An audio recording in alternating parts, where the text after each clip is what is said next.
In order for extremists to succeed, they need to recruit others to their cause, and young people in particular represent a valuable source of potential for them. Indeed, extremist groups often regard young people as easy targets. A young person can be influenced and shaped to suit the needs of the cause, and can be pressured to do things an adult might think twice about, from spreading messages of hate to committing acts of violence. The consequences can be very serious. But let's begin by asking a simple question. What does an extremist look like? Someone who dresses in Asian clothes. Guy with a beard. Someone who's aggressive. I suppose there's always these stereotypes about, what extremists look like, but I think the scary thing is probably they could be anyone. Now take a look at this cross-section of people and see if you can point out the extremist or extremists from amongst them. Can you tell from the way they appear or the clothes they wear? Maybe it's the look in their eyes, or maybe it's just gut instinct. It's very difficult to spot who an extremist is. It could be anybody within our communities, within society. People don't walk around with extremists written or labels on their foreheads. It's so difficult to spot. Generally, it's their views that they hold, and we only really see them when those views turn into actions. Extremists aren't necessarily different. There's nothing really that marks them out physically or in terms of their style of dress or things like that. It's the views, the ways in which they think about the world that are different. It's their attitudes, it's their feelings about events in the world. That's what's different about them. It's not what they look like or particular individuals. It's how they think about the world. That's what's different about extremists. OK, so we know that you can't tell an extremist by his or her looks. However, when you hear the word extremist, what's the first thing you think about? Muslims. Muslims. Muslims. Muslims. Most of the people that think about Muslim. If someone said to me extremist, I would say Muslim. No offense, sorry. Burn, burn, USA! Burn, burn, USA! Burn, burn, USA! Burn, burn, USA! Burn, burn, USA! Burn, burn, USA! Burn, burn, USA! Burn, burn, USA! Islam is a peaceful religion. In spite of this, significant world events such as the wars in Iraq and Afghanistan, or even the Palestinian-Israeli conflict, have sometimes helped reinforce a sense of anger and injustice among some Muslims. Most, of course, are honest, law-abiding citizens. Even if they disagree with the government's actions, they behave in a moderate, rational manner. However, a minority seek ways of expressing themselves in a more radical way. Indeed, an even smaller minority take even more extreme measures. Islam is religion of peace. If you see someone who is violent and he claims that he's a good Muslim, don't believe him, okay? He is a person who is a deviant, an astray. Islam always calls people to peace. Don't believe him. Richard Reed, a Muslim convert, was sentenced in the United States after he admitted trying to blow up a commercial flight using bombs hidden in his shoes. Although there is no clear pathway to extremism, Richard's life can be compared to many others that have joined extremist groups. Someone who became an extremist is Matthew Collins. Matthew grew up in South London and went to school with Richard Reed. But Matthew became a member of two extreme right-wing groups, the National Front and Combat 18. He now spends his life fighting extremism, but remembers Richard from their school days. Well, Richard Reed, as I recall, him was in the year below me, was a very, very average, slightly put-upon, miserable kid. And I think he probably acted out what put-upon, miserable kids do when someone gets inside their head. It's tragically and desperately sad. I was talking to one of his former teachers who just couldn't believe what happened to him. It's not only radical Muslims that seek to recruit new members to their cause. Anti-government groups, animal rights extremists and far-right groups actively seek new members as well.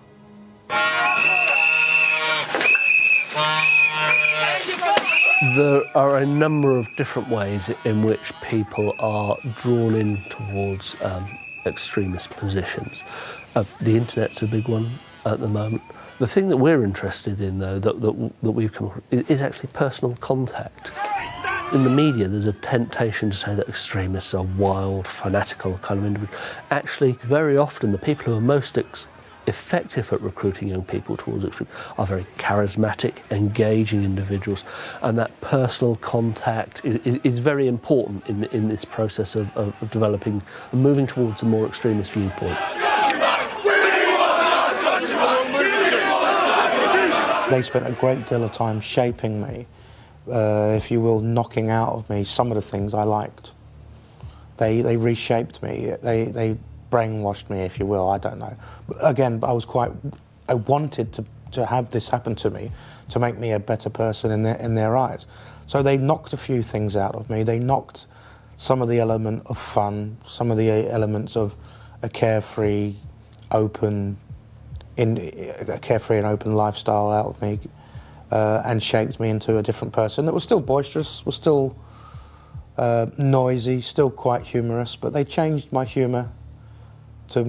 My humour became, instead of quite innocent 15-year-old observations, to becoming quite hateful and spiteful observations. I went from making the whole room laugh to just some people in the room laugh. Everything about my life was shaped to fill their model. In radicals I've represented, there's a passion in their speech, there's this absolute belief that shines out, and you don't stop and think necessarily whether they're right or wrong. For a while they're bewitching, as you hear how convinced they are. They've got a cause, and like people can be passionate in ordinary causes, in innocent causes, in sport, following a team, but they are passionate in their beliefs in much more controversial areas. The common theme between being angry with an issue and taking an extreme view, or indeed being prepared to take extreme measures beyond what could be described as reasonable, is often termed as radicalisation.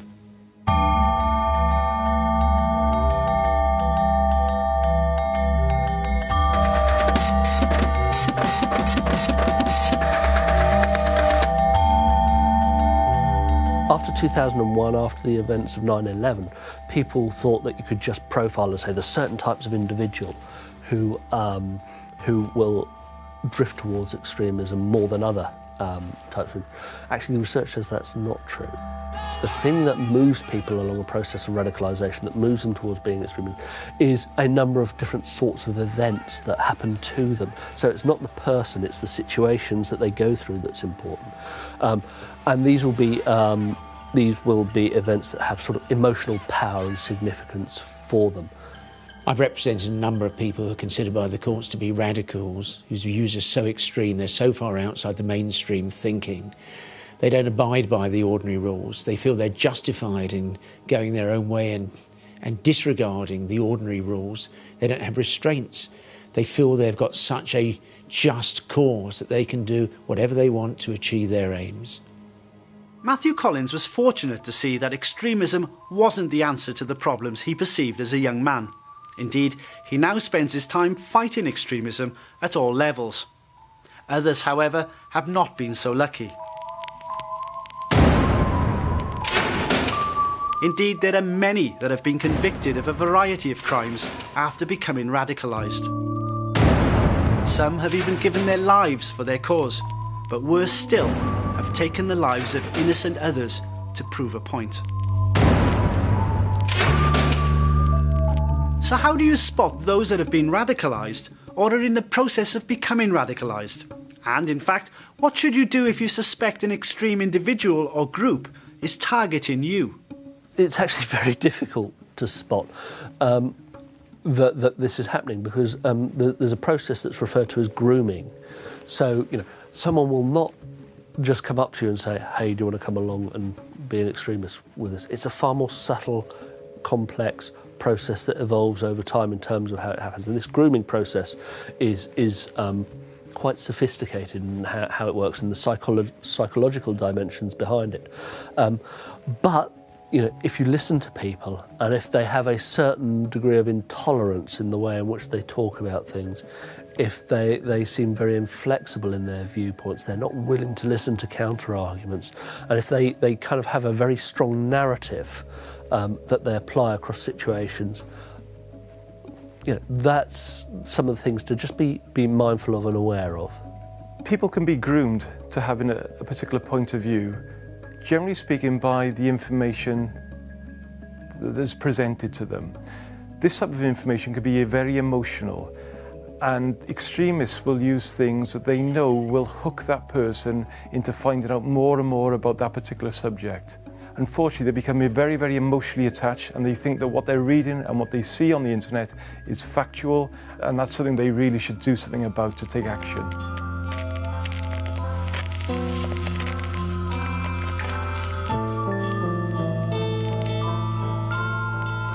So what do you understand about identifying someone who is vulnerable to extremism? How would you go about recognising extremist behaviour? Without naming names, have you ever suspected anyone of being an extremist? If so, what made you suspicious? And what do you think would be the appropriate action to take if you thought that you or a friend was being targeted?